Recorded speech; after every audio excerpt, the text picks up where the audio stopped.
నిజామాబాద్ జిల్లా బోధన్ పట్టణంలోని చౌరస్తా ప్రాంగణంలో బాబాసాహెబ్ అంబేద్కర్ జయంతి సందర్భంగా ఏర్పాటు చేసిన సమావేశంలో మాజీ మున్సిపల్ కమిషనర్ ఆనంపల్లి ఎల్లం, బోధన్ మున్సిపల్ కమిషనర్ వెంకటనారాయణపై మండిపడ్డారు. భారత రాజ్యాంగ రచయిత బాబాసాహెబ్ అంబేద్కర్ జయంతి నాడు చౌరస్తా ప్రాంగణంలో అత్యంత ఘనంగా జరుపుతామని, ఈ ఉత్సవాల్లో భాగంగా కనీస సౌకర్యాలు ఏర్పాటు చేయకపోవడం సిగ్గుచేటని ఆగ్రహం వ్యక్తం చేశారు.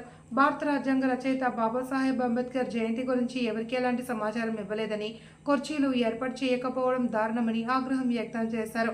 కమిషనర్ తీరు బాగోలేదని ఆగ్రహం వ్యక్తం చేశారు. మీడియా విలేకరులకు, పత్రికా విలేకరులకు సమాచారం ఇవ్వకపోగా ఎవరికీ కనీసం సమాచారం ఇవ్వలేదని, భారత రాజ్యాంగ రచయిత డాక్టర్ బాబాసాహెబ్ అంబేద్కర్ అందరి వారిని గుర్తు చేశారు.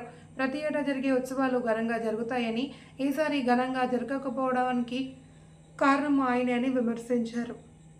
కౌన్సిలర్లకు కానీ మరి ఇతరులకు కానీ పిలిచి మాట్లాడవలసిన బాధ్యత కమిషనర్ మీద ఉంది. మరి ఆయన మొదటిసారి కమిషనర్ అయిందా, ఇంతకు ముందు కమిషనర్ మాకు తెలియదు. కానీ ఇది గవర్నమెంట్ ఫంక్షన్, గవర్నమెంట్ ప్రకారంగా అందరికి ఇంటిమేషన్ ఇచ్చి సౌకర్యాలు కల్పించి చేయవలసిందిగా ఇది ఇక్కడ జరగవలసింది. మరి ఇక్కడ ఈసారి మరి ఒక కుర్చీలు లేవు, ఒక టెంట్ లేదు, ఒక మైక్ లేదు, పూలదండలు వేసిన ఇస్తున్నారు.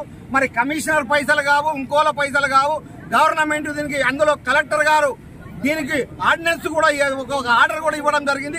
కామారెడ్డి కలెక్టర్ గారు కూడా ఇచ్చారు, ఇక్కడ కూడా ఇచ్చారు. కాబట్టి గతంలో ఏదైతే జరిగినట్టు ఈసారి జరగలేదు. కాబట్టి కమిషనర్ గారు ఇది దృష్టిలో పెట్టుకొని జరగబోయే కార్యక్రమాలను గవర్నమెంట్ జరిపే ప్రతి కార్యక్రమాన్ని, ఎందుకంటే ఈ గవర్నమెంట్ ఇది జరపలేదని గవర్నమెంట్ కు చెడ్డ పేరు వస్తుంది. కాబట్టి దీన్ని దృష్టిలో పెట్టుకోవాల్సిందిగా కోరుతున్నారు.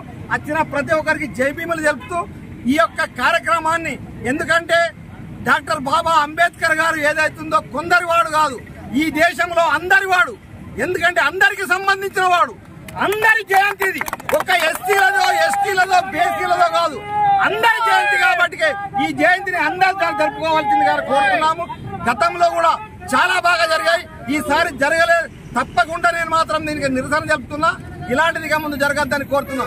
జై భీమ్, జై భీమ్, జై భీమ్, జై భీమ్.